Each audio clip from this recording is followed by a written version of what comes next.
सरकारी कर्मचारी खुशी खबर सरकार आणिबे नुआ योजना तेबे कौन रही संपूर्ण अपडेट टी आसंतु जानिबा ता पूर्व वीडियोटी को लाइक और शेयर करी चैनल टी को सब्सक्राइब करबा पई अनुरोध।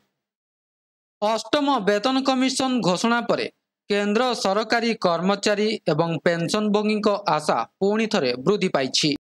चलित वर्ष जनवरी रे सरकार आनुष्ठानिक भाव में अष्टम वेतन कमिशन गठन घोषणा करथिले।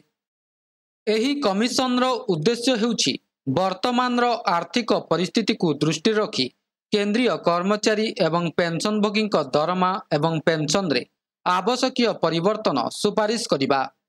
साधारणतः लोके माने विश्वास करती जे वेतन कमिशन केवल दरमा वृद्धिर सूत्र स्थिर करती, किंतु एहार दायित्व एहाटारु बहुत अधिक अटे।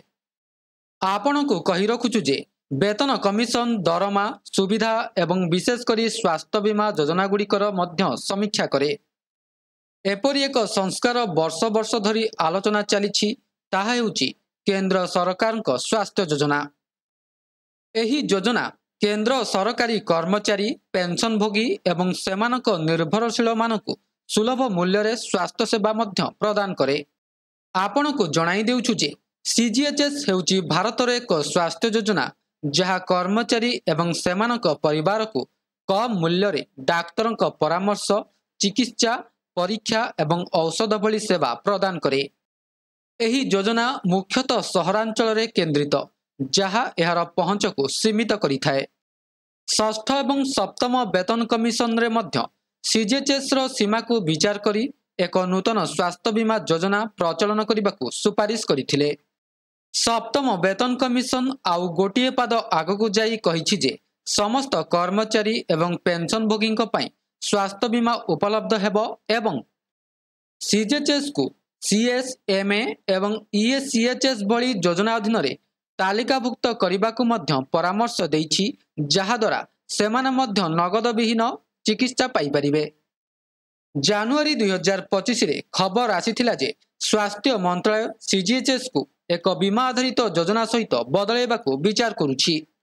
एहार नाम केंद्र सरकारी कर्मचारी एवं पेंशनभोगी स्वास्थ्य बीमा योजना यथा सीजीपीएचआईएस मध्य होई पारे। एही योजना आईआरडीएआई सहित पंजीकृत बीमा कंपनी गुड़िक माध्यम रे मध्य कार्यकारी करा जाई परिबो।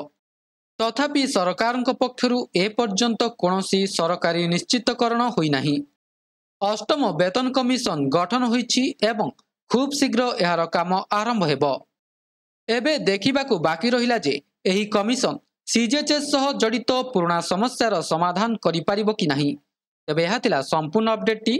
वीडियोटी भल लागिथिले वीडियोटी को लाइक करंतु, शेयर करंतु एवं चैनल टी को सब्सक्राइब करने को भूलंतु नहीं। वीडियोटी को शेष पर्यंत देखिथिबारु आपनको बहुत बहुत धन्यवाद।